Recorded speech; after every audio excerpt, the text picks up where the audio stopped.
Taryn has a sharp tongue. This girl come back is like that. You can't tell her anything. Do not come into my life and try to control it and try to dictate things. No, no, we're not gonna have that.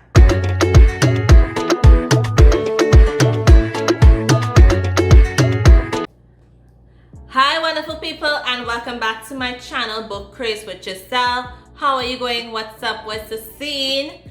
If this is the first time clicking on one of my videos, I make bookish content and romance book related videos. So if you know you like romance book of every genre and you like bookish things like me, click that subscribe button. Alright, thank you for subscribing to my channel. Today I'm going to talk about paranormal romance. Yes, I'm going to talk about paranormal romance because I love them. I love them. And I'm like, Giselle, what are you doing? You need to share with your subscribers and share with the people out there some awesome, great paranormal romance. And for me, paranormal romance are really steamy, and I like that about it. I also like there's always suspense in these books. Honestly, they're just like so entertaining and I just love them. I'm not gonna stop reading them. For some people they don't like it, but for me, I love a good paranormal story.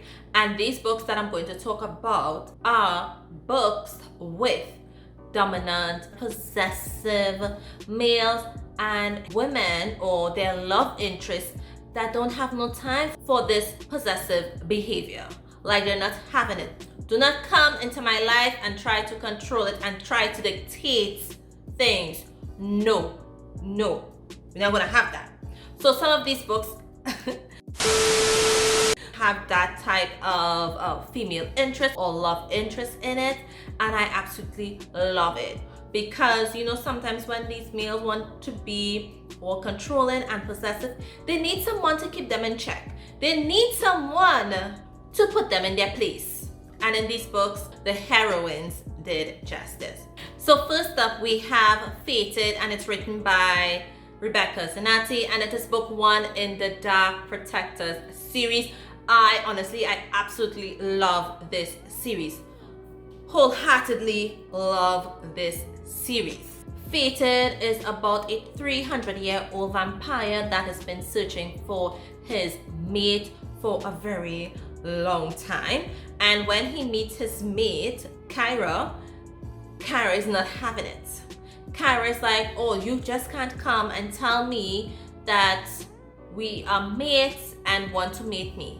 She is independent and don't want anything to do with this overbearing, possessive, trying to be controlling mate. So when Talon finally finds his mate, Kara, she is not what he expected, but his mate and her daughter Jamie, who is a high-functioning psychic, are integral and key players to an upcoming war. The vampire realm also need them because they play an integral and a key role or key part in the upcoming war between the vampire races, and whoever side they are on is the side that is going to win. So can you imagine finally finding your mate and they're this important to the survival of your race? Kyra is independent, and when she meets Talon, she's not having it. She's not having this. She cannot deal with his annoying, over-possessive, overbearing behavior as a mate, and she honestly doesn't want to have any part of him. And however, things happen and she does not have a choice but to allow him to protect her. I was honestly intrigued by the plot and it kept me wanting more.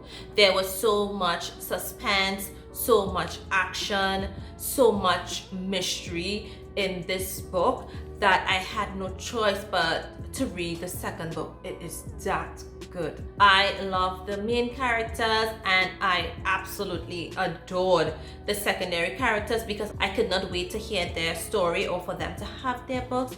That is how good this book is, and the anticipation that it builds up for the rest of the series. But It's Fated on its own is an absolutely phenomenal book. This book, it is juicy, it is yummy, it is teamy, and when I tell you the Kears brothers are possessive, they are possessive because when they find their mates, they literally stamp their mates with the first letter of their surname. So when you hear the word mated and fated mates, like you think about that. In this series, I have not read all the books in the series, but these are the few that I have read. I'm just going to call it out for you because I cannot remember all. I can't remember the names of all, but I'll call it out for you. So I have read Claimed, Tempted, Hunted, Consumed, Provoked, Twisted, Shadowed, Tamed, and Marked. And Marked is Jamie's book, so her daughter's book. So throughout the series, you see Jamie grow up, and I'm not going to say no more because this book, as I tell you, it is so good. Next up, oh my god, this book, Chains of Frost, T.A. Cray, OMG. That's all I have to say. OMG, this book is so good. It's basically about three sisters, Cleo, Willow, and Lily. And when their father passed away, they found out that they were gifted to 3 males. So each of them were gifted to their own protectors. And in protectors, they need protectors who will care for their needs when they hit their new moon because they are succubus. And as a succubus, once you reach 29, you basically no longer can survive on food and water, right? So they needed protectors. However, they weren't brought up like that and they have an issue with it. Cleo and her sister, Cleo is the oldest, they do something so drastic that they actually need their protectors. What they did, they tried to do something that would prevent their protectors for coming for them, but in reality, they had to go to their protectors to be protected from what they unleashed. In book 1, you see where Cleo is gifted to Tyrion, who is a 1100-year-old vampire commander, and he is responsible for controlling the vampire warriors and protecting the rift from demons escaping into the earth realm. So he is this big person with this major responsibility, and he is shocked when he hears that he has been gifted with a succubus. He's not happy about it, he is surprised, he is pissed, and he doesn't want any part to do with it. In this book, there's so much things going on that you are literally hooked from the first chapter. It keeps you wanting more, it keeps you on the edge of your seat because you want to know what is going to happen.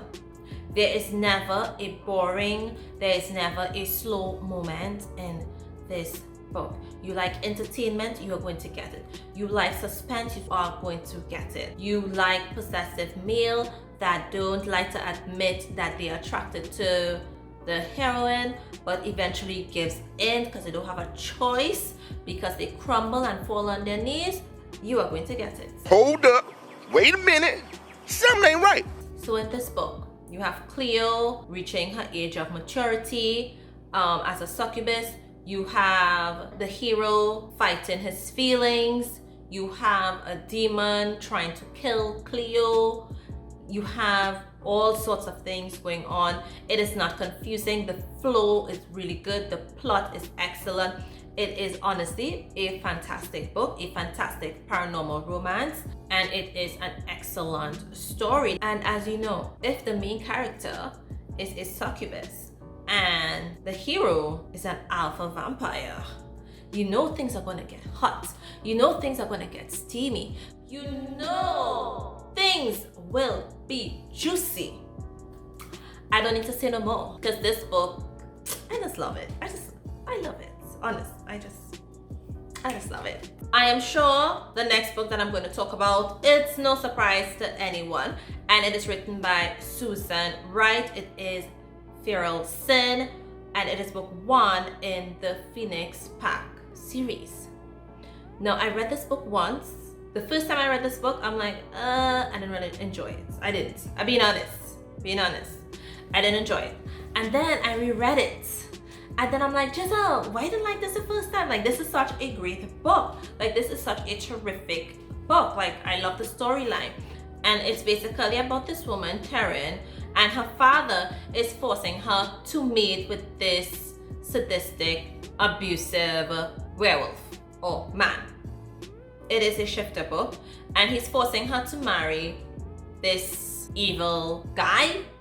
And Trey, which is the hero, he is in a position where he has an impending war to face off his uncle. He proposes that they have a fake relationship and pretend to be mated.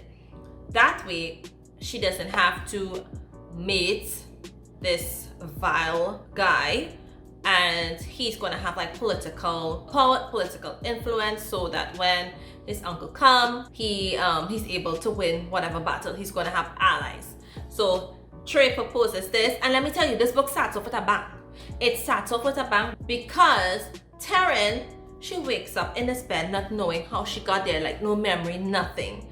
And then she smells this. I forgot to mention that Taryn, she's a latent wolf, so she can't shift, and Trey has a reputation for being a psycho wolf. So you have a latent and then you have a psycho, and they pretend to be in a relationship. It is just so good. It is honestly, it is just so good. So normally I do not like books with fake relationships or you pretend to be in a relationship. Honestly, I don't like that.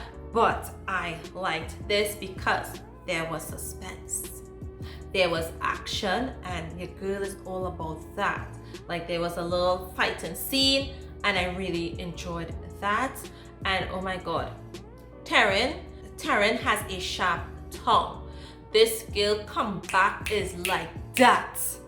You can't tell her anything, and I guess it's because she is a latent and she cannot shift, that she makes up for it by making very sarcastic comments. So there's a lot of back and forth. There's filthy, dirty talking, and you have sarcastic comments from Taryn.